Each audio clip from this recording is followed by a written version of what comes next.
सिद्धि की शादी के बाद वो ससुराल चली जाती है।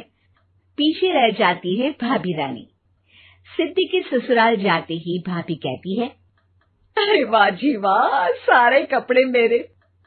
हाय रे पैंट, अरे वाह वाह, मजा आ जाएगा। अरे ये सिद्धि की अलमारी के सामने खड़े होकर क्या बड़बड़ा रही है? जा जाकर देख मेहमानों को विदाई की मिठाई मिली कि नहीं।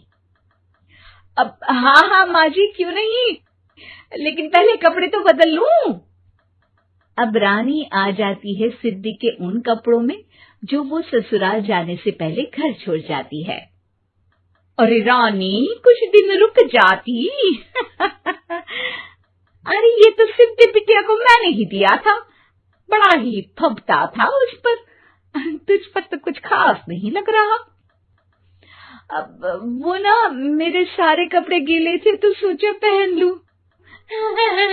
वैसे भी सिद्धि को कौन सा भी पुराने आउटडेटेड कपड़ों को पहनना है।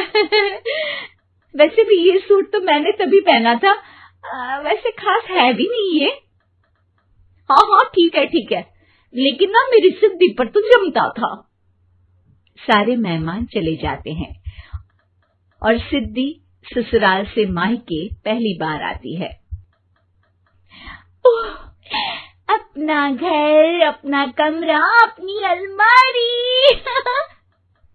ये बोलकर जैसे ही सिद्धि अलमारी खोलती है तो सामने उसके कपड़ों की जगह कुछ और ही रखा होता है। माँ, ओ माँ, जरा कमरे में तो आना।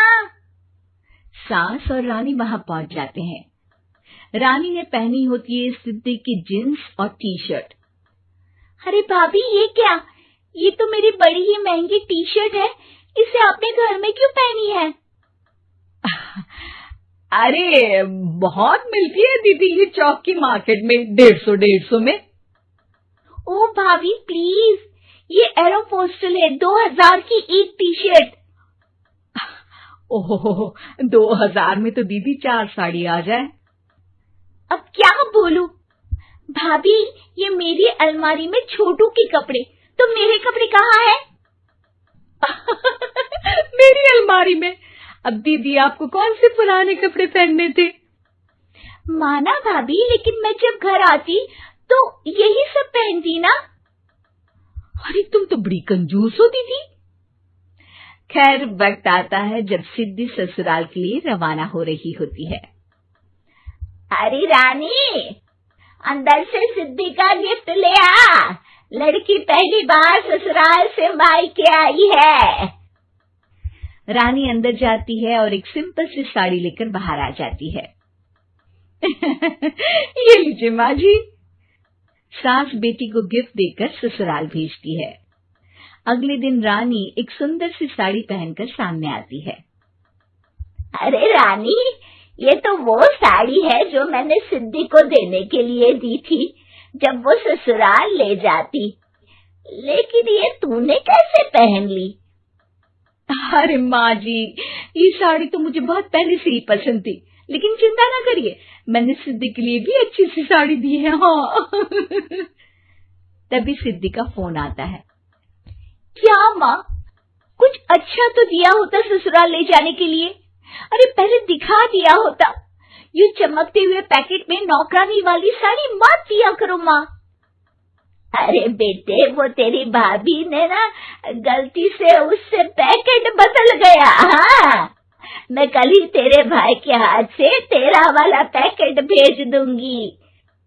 अरे रहने दो माँ, आई एम श्योर भाभी ने अभी वही साड़ी पहनी होगी जो तुमने मेरे लिए रखी थी। तुम तो समझ नहीं पाई उनको। खैर छोड़ो, मैं ज्यादा बोलती अच्छी नहीं लगती।